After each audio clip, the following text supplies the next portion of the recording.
Hello and welcome to CDO Magazine interview series. I'm Michael Sutter with Enlivened Tech here in Cincinnati, Ohio. Today I have the pleasure of talking with Michael Speas, the Chief Information Security Officer at Western and Southern Financial Group. So give us a little more information about your background and how you ended up with Western and Southern. So I'm going to start back where I started my career, which was a little bit over 30 years ago. I think of it coming out of college. I started my first job, showed up at work, and I had a big spool of cable, a server, a hub, and they asked me to put in their first network. So that was my first job, and so I literally ran cables around and got all the networks together, networked them up. And ironically, around that time was when the internet started to emerge, and so I became the de facto network expert through that, through all that experience. And they, as we learned more about the internet, they wanted to bring it into the company. And so I became the de facto firewall expert.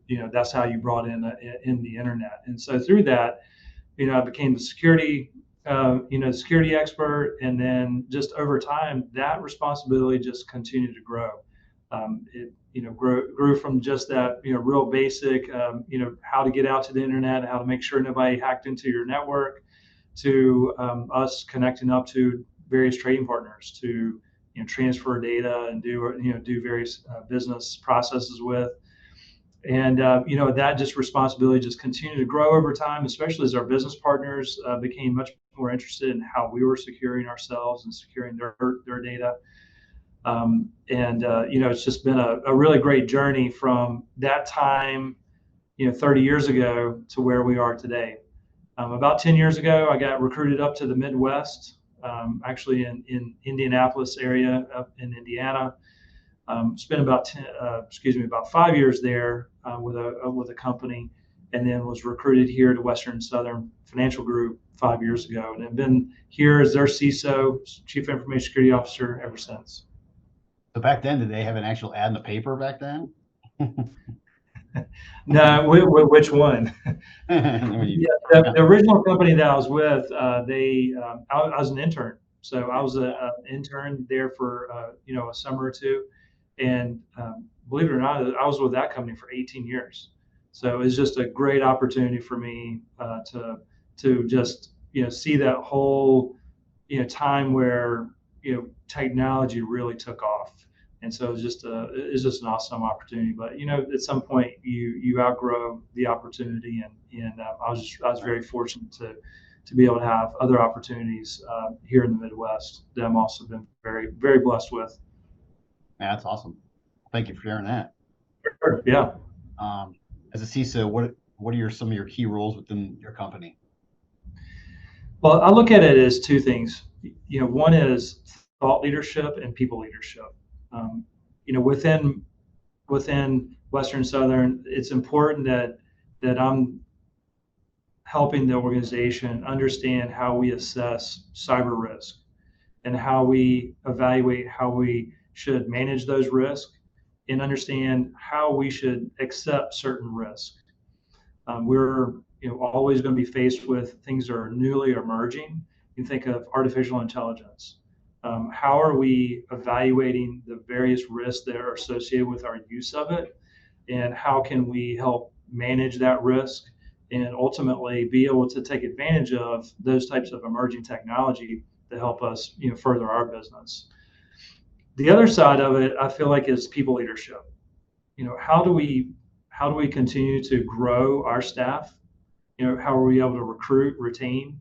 How do we position our associates to be able to grow and develop in their positions, so that as we continue to grow organizationally, they'll be able to grow along with us. So I think that the people leadership is probably just as important as the thought leadership here at the company. Has people leadership changed in all this time? Or what's changed about that? Or I think we have matured our thinking and evolved our thinking from some simplistic ways of managing people to leading people, right? So as and that's almost you think of it as when you first start as a manager. It's just about making sure people put their time in and making sure they, when they're going to take PTO. But then, leadership is much more about helping them through challenges and helping them to solve their own problems and not solving their problems for them, so to speak.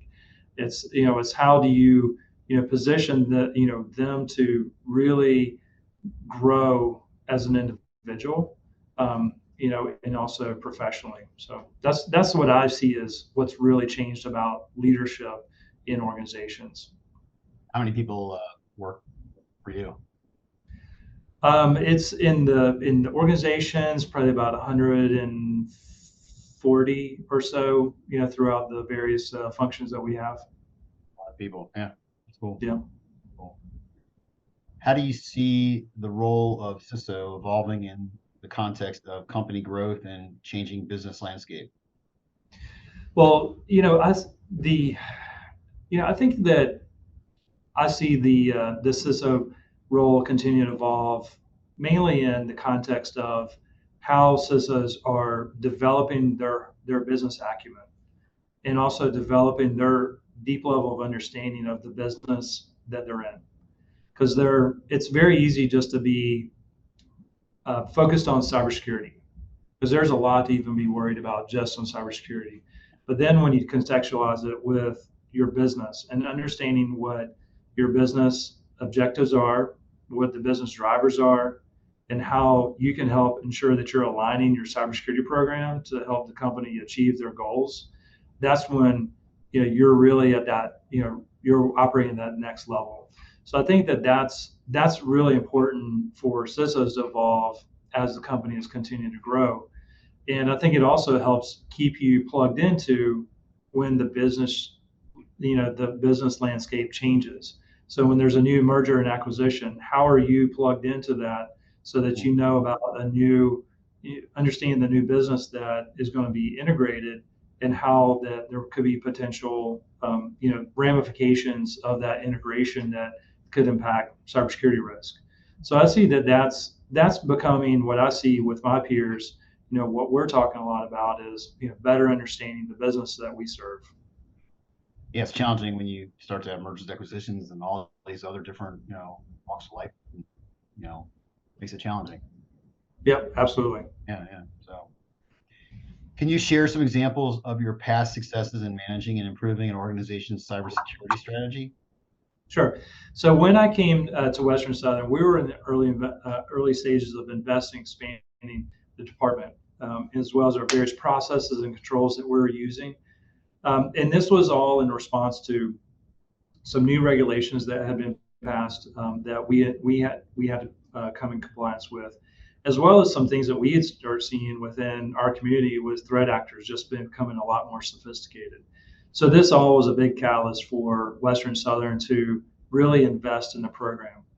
And big key to that success was our partnerships with our internal key stakeholders. We had compliance, internal audit, law, enterprise risk, all had a seat at the table. And we worked together to develop a program that was focused on some key controls that we wanted to put in place. And it was a multi-year program. And, there was a tremendous amount of money that we invested into our cybersecurity program. And we were able to demonstrate not only that we're implementing the program, but at the end of it, also a set of metrics, key risk indicators or key performance indicators of how we are continuing to manage risk, and how our investments were paying off, for the company. So I think that has been a very big success. And again, I want to go back to say that it had to do with a lot of those partnerships that we had across the organization. That wasn't something and isn't something that just a cybersecurity team can do. There's no way that you can do that without the whole company involved and buying into it, as well as those key stakeholders like I talked about. Yeah.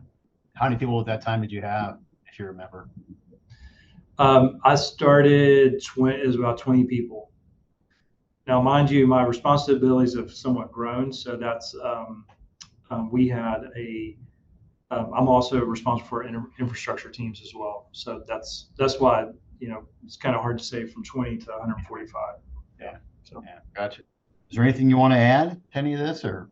No, I just want to say that I really appreciate your time and appreciate CDO Magazine having us, do the interview, and it's been really really great time. Thank you.